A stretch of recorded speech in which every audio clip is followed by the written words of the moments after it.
I'd like to paint a mental image for you. Imagine you've been nailed to a cross in front of thousands of people. You watch in horror as your spouse is beheaded. Her head is passed around the crowd as they celebrate. As you look over, you see your child on their knees with a man with an assault rifle pressed deep into his cheek. You can see the imprint. You cry out for help. You plead for forgiveness. Your only crime being that you left your store open during afternoon prayer. But no help is coming because the people that have the power to do something to stop your situation, they're too busy arguing about who's going to do what. Finally, they walk up to you and they cut your throat. As you bleed out, you look over at your child, and the man who's holding the assault rifle to their head pulls the trigger. It's a very gruesome image, but this is something that is happening right now in the Middle East. My name is John Robson, and I've deployed multiple times to the Middle East. I've seen firsthand the horrific things that terrorist groups like ISIS are capable of doing if they're left unchecked. While the rest of the world continues to argue about who's going to do what, ISIS grows in numbers and in territory. This map here, presented by Watson in 2014, shows just how large ISIS's area of influence has already become. And this has only taken a few months.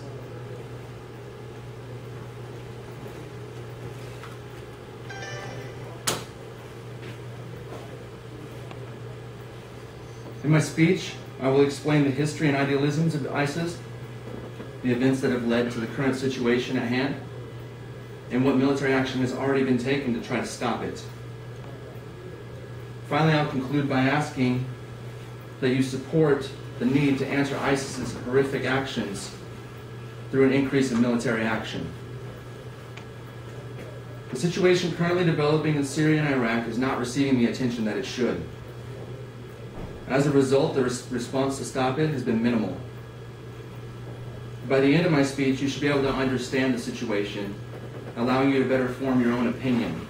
But I hope that you would want to side with the people that are helpless and need the help in order to stop the people that are taking the territory and their lives.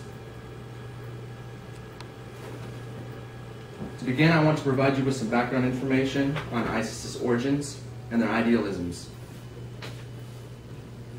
ISIS started out as Al-Qaeda in Iraq in 2004, but after many leadership and group changes, not by their own accord, mostly by airstrikes, it eventually became ISIS in April of 2013.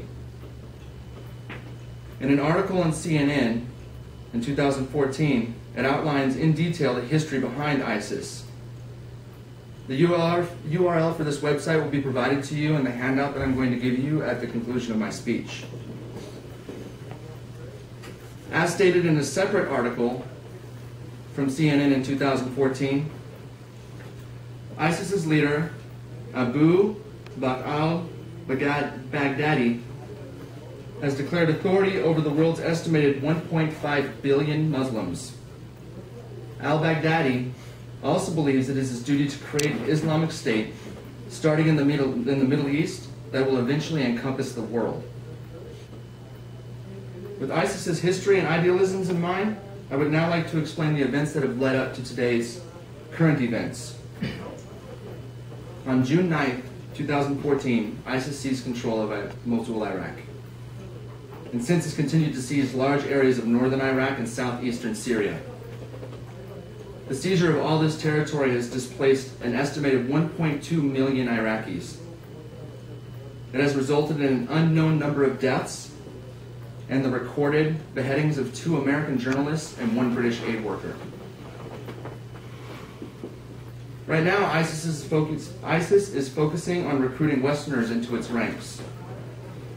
They do this in order to train them and send them back to their native countries with orders to carry out attacks. ISIS's numbers are currently estimated to be between 20 and 30,000 strong, more than were originally thought. Now that I've talked about ISIS's background and their ideas as well as the events leading to our current events, I would like to explain what military actions have been taken in order to stop the situation. So far, the world's response has been minimal, most countries appear to be too afraid to take the lead on escalating military response to the situation. The United States has carried out more than 150 airstrikes on ISIS targets, as well as increasing troop numbers to 800, but most of those troops are being used to guard U.S. embassies and U.S. interests in the region. According to a 2014 CNN article, Secretary of State John Kerry has said nearly 40 nations have agreed to contribute to the fight against the militants, but it remains unclear which countries are on that list and the precise role that they'll play. While these nations waste time deciding what roles they will play in the ISIS situation, ISIS continues to gain in numbers and territory that has been washed in the blood of the innocent. It may be difficult to back a deployment of more U.S. military troops into another conflict, but the fact remains that every moment of indecision results in more people's deaths. I've covered the history and idealism of ISIS, the events that have led to the current crisis, and the world's response so far.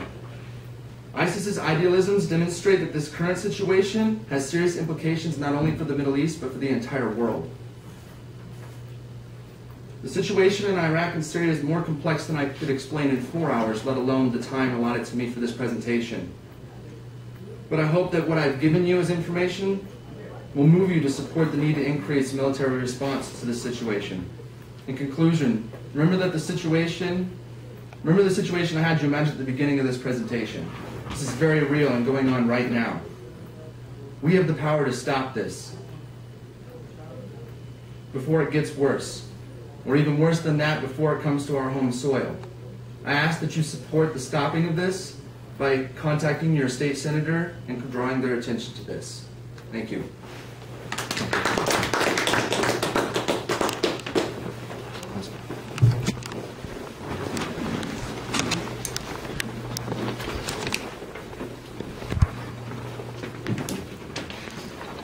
It's yours and yours. You'll have to share with your neighbor.